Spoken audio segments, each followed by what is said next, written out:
খামাল বাজার থেকে একবারে পাবনা পর্যন্ত রাস্তার এই অবস্থা। ডেইলি কলেজ ছেলেমেয়েরা যায় আর খুব অসুবিধা, অনেক সময় গাড়ির চাক্কা তুলিয়া পড়ে যায় কি গাতর মাঝে। পাবনাটা কিন্তু লইয়া একবারে কামাল বাজার পর্যন্ত এটা পুতুনির মতো হইয়া গেছে। সেফটি লেফট কইরা আপনার এটা কোনো ফায়দা নাই, বুঝছেন নি? 2 দিন বাদেও যদি করে আরসিসি ঢালাই করিলাও। এমপি মন্ত্রী সিলেটের অনেক দায়িত্বশীল মানুষ কেউ দেখে না। ভোগান্তির আরেক নাম কামালবাজার টু পাবনা যাতায়াত রাস্তা। এই রাস্তা দিয়ে প্রতিদিন হাজারো মানুষের যাতায়াত। বিগত অন্তর্বর্তীকালীন সরকারের অধীনে আমরা লক্ষ্য করেছিলাম রাস্তাটি সংস্কার করা হয়েছিল। 6 মাস পার হওয়ার আগেই কিন্তু পরিণত হয়েছে মরণ ফাঁদে, সৃষ্টি হয়েছে বড় বড় গর্ত, ক্ষত বিক্ষত।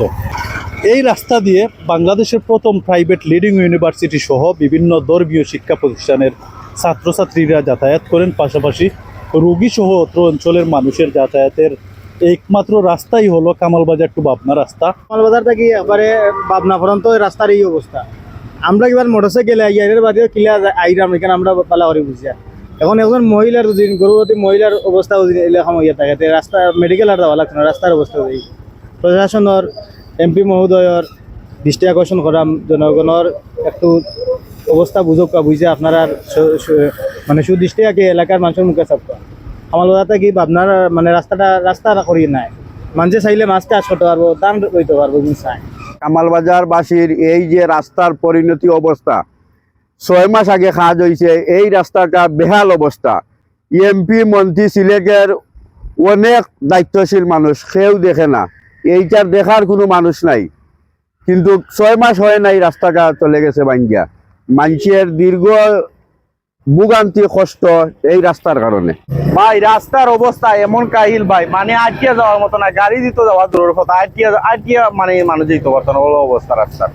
মানে কিতা কইমু কিছু খোয়ার মতন নাই। সরকারের কাছে একটা আবেদন যে আমরা কামালবাজারের রাস্তা আমাকে একটু নজর দেওয়ার লাগিয়া। আমরা খামালবাজার রোডটা কি ভয়াবহ অবস্থা হয়েছে।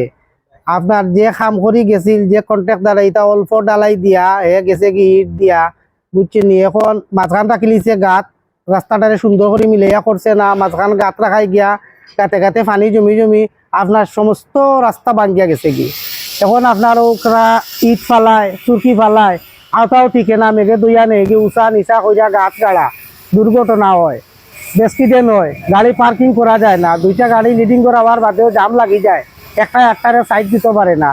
এখন আপনার এই রাস্তাটা মনে হয় আরসিসি ঢালাই করলে আপনার সবচেয়ে সুবিধা হইব, যদিও সরকারের টাকা কিছু যায় কি খামটা একবারে হয়ে গেল। এটা সেফটি লেফট কইরা আপনার এটা কোনো ফায়দা নাই, বুঝছেন নি? 2 দিন বাদেও যদি করে আরসিসি ঢালাই করিলাও, যতক্ষণ গাছ আছে বাঙ্গা আছে ওলা আস্তে আস্তে আরসিসি ঢালাই করুক। আমরা চাইলাম না যে আর হে গালা দিয়া ঢালাই করার, যতক্ষণ করে হে আরসিসি করুক, মনে করলাম অতক্ষণ আমরা সুবিধা হয়েছে। আর বাদ বাকি ওলা সেফটি লেফট করুক, আর এই সমস্ত রাস্তা সেফটি লেফট করে আমরা দিব। আর মানুষ ভোগান্তি, কত গাড়ি যার লিডিং করে গাড়ি যার, অন্য রোডে গাড়ি যার। এখন মনে করো এই যে রোড হয়েছে, আমরা এই রোড বিশ্ব রোডের মতো বিজি হয়ে গেছে আপনার। আমরা রোডটা আমরা পাস হইতাম পারি না গাড়ি লাগি, এরপরে তো জাম জট, কত রুগী, ডেলিভারি, ইমার্জেন্সি আছে, যাইতে পারে না গাড়িটা টান মারিয়া, কোনো সুযোগ সুবিধা নাই, গাত গাড়া। ও দুটা মালের গাড়ি নিয়ে আইছি, কালকে একটা গাড়ি রেস্কেল ভাঙছে, তো আমরা খাদানছি গাড়িটা। আর এই রাস্তাটা প্রত্যেকটা রাস্তা, পুরাটা রাস্তা আপনার ভাঙি গেছে। আমরা খুব বেশি বড়, আপনারা নিজ জাতীয় হিসাবে রাস্তাটা আপনারা খেয়াল করুকা। কলেজ ছেলেমেয়েরা যায় আর খুব অসুবিধা, অনেক সময় গাড়ির চাক্কা তুলিয়া পড়ে যায় কি গাতর মাঝে।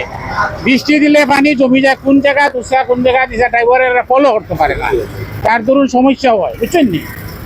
আমরা ওটাও মানে যারা আসুন এখানের দায়িত্বে, এমপি আসুন, চেয়ারম্যান আসুন, মেম্বার আসুন, এরা যত দ্রুত পারনি জনগণের সুবিধার্থে তো এরা তৈরি হয়েছে, যার দরুন এরা একটু খেয়াল করিয়া এই রাস্তাটা যেমনি সুব্যবস্থা করে জনগণের, তেমনি একটু শান্তিভাবে মানুষের চলাফল করতে পারে, তারা যাতায়াত করতে পারে। এখন রুগী মানুষ যদি আয় এমনও মারা যেতে পারে, যার দরুন একটু খেয়াল করিয়া এমপি সাহেব, বিশেষ করে এমপি সাহেবরে আমরা অবগত করতাম যে তাই একটু খেয়াল করিয়া মানুষের হইয়া ওটা যেমনি সুবিধা হয়, জনগণের সুবিধার্থে তাই যেহেতু জনগণের যেমনি হয় ওটা করিয়া দিতাম।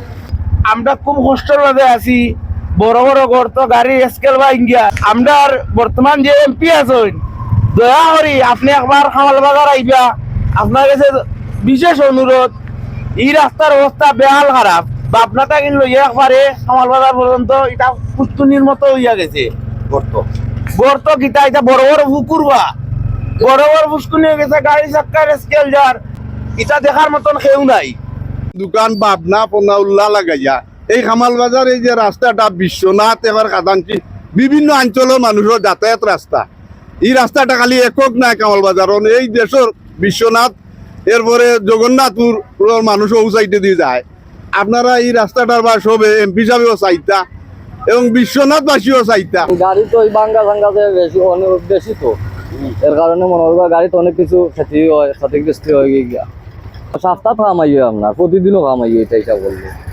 মালটেন উল্টেন ভাঙ্গি যায় এরপরে নাটবাট বাল্টি ভাঙ্গি যায় বিয়ারিং ভাঙ্গি যায় স্কেল ভাঙ্গি যায় রাস্তাটি দ্রুত সংস্কারের দাবি এ অঞ্চলের মানুষের। বাংলাদেশ সরকারের বর্তমান সিলেট 3 আসনের সংসদ সদস্য এম এ মালিক সহ কর্তৃপক্ষ সবার কাছে এ অঞ্চলের মানুষের একটাই দাবি যাতে দ্রুত সময়ের মধ্যে রাস্তাটি সম্পূর্ণ করে সংস্কার করা হয়।